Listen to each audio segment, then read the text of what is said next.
Welcome to Saranya Sathya's kitchen.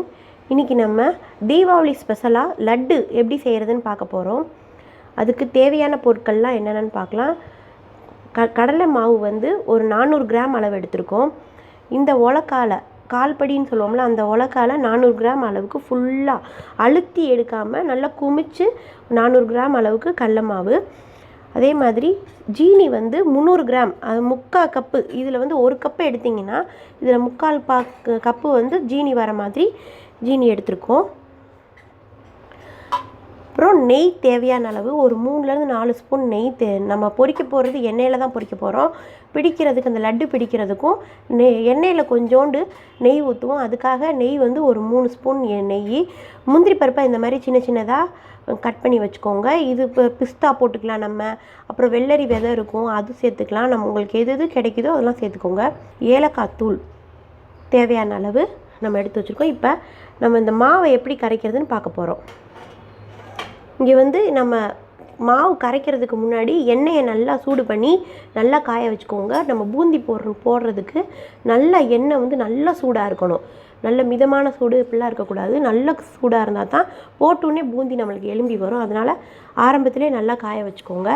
அப்புறம் பூந்தியை வடித்து எடுக்கிறதுக்கு இது மாதிரி ஒரு வடிகட்டி எடுக்கிறதுக்கு ஒரு வடிகட்டி கீழே வந்து ஒரு பாத்திரம் வச்சுக்கோங்க. எண்ணெய் எதுவும் வந்துச்சுன்னா அதுக்கு வந்து ஒரு வடிகட்டி மாதிரி வச்சுக்கோங்க. அந்த பூந்தி அள்ளுறதுக்கு இந்த மாதிரி ஒரு கரண்டி. பூந்தியை நம்ம போடுறதுக்கு வந்து பூந்தி கரண்டி உங்களுக்கு கிடச்சிச்சின்னா உங்கள்கிட்ட இருந்தால் அதில் யூஸ் பண்ணுங்கள். இல்லைன்னா இந்த மாதிரி அரிக்கரண்டின்னு சொல்லுவாங்க, கண்ணு கரண்டின்னுவாங்க, அதில் வந்து நம்ம போட்டுக்கலாம். நம்ம இப்போ வந்து நம்ம மாவில் கொஞ்சம் கொஞ்சமாக தண்ணி ஊற்றிக்கிறோம். கெட்டிப்படாமல் நல்லா கரைக்கணும். கரண்டியில் கரைக்காமல் இந்த மாதிரி விஸ்கு வச்சு நீங்கள் கரைச்சிக்கிட்டிங்கன்னா உங்களுக்கு நல்லா ஈஸியாக கெட்டிப்படாமல் வரும். இதில் நாங்கள் எந்த ஃபுட் கலர் எதுவும் நாங்கள் சேர்க்கலை. நார்மலாக வெறும் கடலை மாவு மட்டும் தான் யூஸ் பண்ணுறோம். நீங்கள் உங்களுக்கு வேணும்னா ஆரஞ்சு ஃபுட் கலர் இல்லைன்னா எல்லோ ஃபுட் கலர் நம்ம சேர்த்துக்கலாம். இப்போ நல்லா கரைச்சாச்சு. அதாவது பார்த்திங்கன்னா தோசைக்கு அடுத்து இன்னும் தோசை பதத்துக்கு மேலே இன்னும் தண்ணியாக இருக்கணும். அப்போ தான் நல்லாயிருக்கும். இந்த பக்கம் கடலை மாவை நல்லா கரைச்சி வச்சுக்கோங்க. நம்ம இப்போ சர்க்கரை பாகு நம்ம எடுக்க போகிறோம். இது வந்து இப்போ ஜீனியஸ்க்கு சேர்த்துட்டு கொஞ்சோண்டு தண்ணி ஊற்றிக்கிறோம். கொஞ்சோண்டு தண்ணி ஊற்றினா போதும். இதுக்கு வந்து கம்பி பதம் இதெல்லாம் தேவையில்லை. நல்லா சர்க்கரை நல்லா கரைஞ்சி ஒரு 2 கொதி வந்துடனே நம்ம ஆஃப் பண்ணிடலாம். இப்போ வந்து சர்க்கரை நம்ம போட்டிருந்த ஜீனி எல்லாம் நல்லா வந்து கரைஞ்சிருச்சு. கரைஞ்சி ஒரு 2 கொதி நல்லா வந்துருச்சு. வந்ததுக்கப்புறம் நம்ம ஏலக்காய் தூள் சேர்த்துக்கிறோம். ஏலக்காய் தூளாக இருந்துச்சுன்னா நல்லா பொடி பண்ணி எடுத்துக்கோங்க. இல்லைன்னா நல்லா தட்டி சேர்த்துக்கோங்க. இதை வந்து ஆஃப் பண்ணி ஒரு பக்கம் வச்சிடுறோம். இனிமேல் தான் நம்ம பூந்தி பொரிக்க போகிறோம். இப்போ எண்ணெய் நல்லா காஞ்சிருச்சா இல்லையான்னு ஒரே ஒரு சொட்டு விட்டு பார்த்திங்கன்னா நல்லா தெரியும். போட்டுன்னே மேலே எலும்பி வரணும். இப்போ வந்து நம்ம கரண்டியில் வந்து கொஞ்சம் கொஞ்சமாக மாவு எடுத்து ஊற்றிக்கிறோம். அழகாக முத்து முத்தாக வருது பாருங்கள். எண்ணெய் நல்லா காஞ்சிருந்தால் தான் அடியில் போய் தேங்காமல் நல்லா விரிஞ்சு நம்மளுக்கு வந்து பூந்தி நல்லா வேகும். அதே மாதிரி பூந்தி வேகிறது வந்து இந்த லட்டுக்கு நம்ம செய்யும்போது ரொம்ப வேக விடக்கூடாது. போட்டு ஒரு 2-3 செகண்டில் அப்படியே எடுத்துடணும். அந்த கொஞ்சம் நல்லா மொறு நம்ம கிறிஸ்பியாலாம் நம்ம வேக வைக்க தேவையில்லை. லைட்டாக அந்த நோரை அப்படியே அடங்குது பாருங்கள். அப்படியே எடுத்துட வேண்டிதான். அப்போ தான் நம்மளுக்கு வந்து சாஃப்டான லட்டு கிடைக்கும். இந்த மாதிரி நல்லா எடுத்தால் தான் நம்மளுக்கு சாஃப்டாக லட்டு கிடைக்கும். நம்ம எண்ணெயில் வந்து வேக வைக்க அது வந்து கிறிஸ்பி ஆயிரும். அப்புறம் நம்மளுக்கு வந்து கடுசாக இருக்கும் லட்டு. எடுத்து போடும்போது இந்த கரண்டி அடியில் நல்லா தொடச்சிக்கோங்க. தொடச்சிட்டு கையில் வச்சு நல்லா வலிச்சு தொடச்சிக்கோங்க. தொடச்சிட்டு நம்ம அப்படியே மாவு எடுத்து ஊற்றிக்கலாம். எண்ணெய் வந்து நல்லா காயணும். அதே மாதிரி ஹை ஃப்ளேமில் தான் வச்சுருக்கோம். அவ்வளோதான்.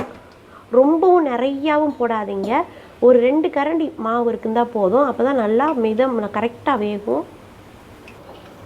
இதே மாதிரி நம்ம கரைச்சி வச்ச எல்லா மாவுலேயும் பூந்தி எடுத்து போட்டுக்கிறோம்.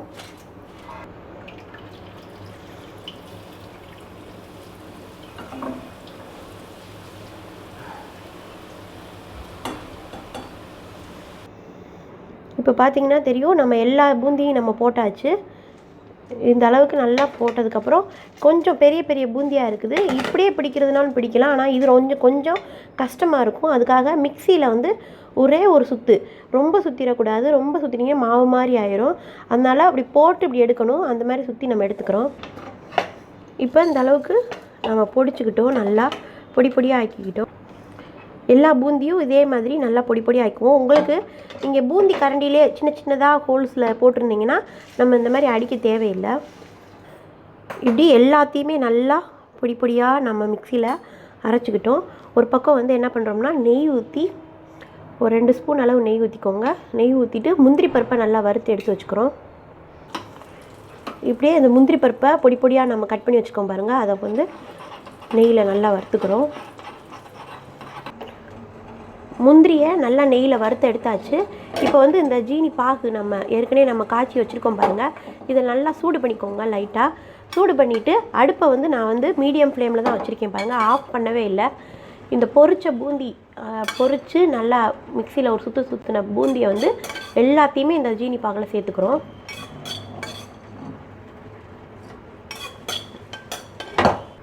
எல்லா பூந்தியுமே வந்து இந்த ஜீனி பாகில் போட்டுட்டோம் பாருங்கள்.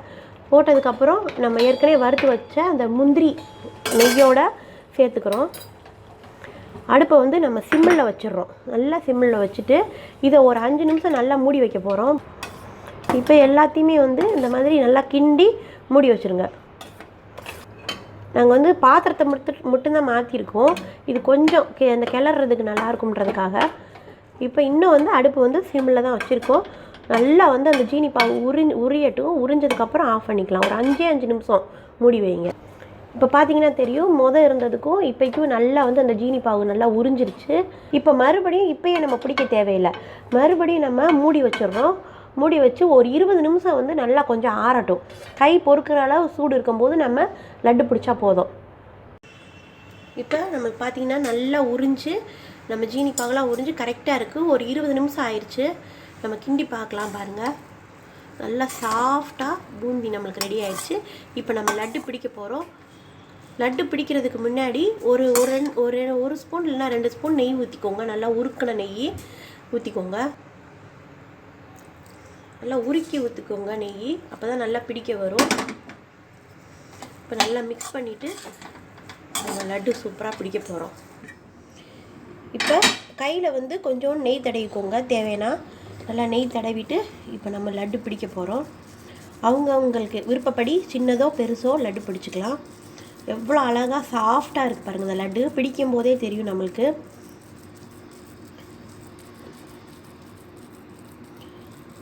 சூப்பராக லட்டு நமக்கு ரெடி ஆயிடுச்சு. எந்த கலர் எதுவுமே சேர்க்கலை.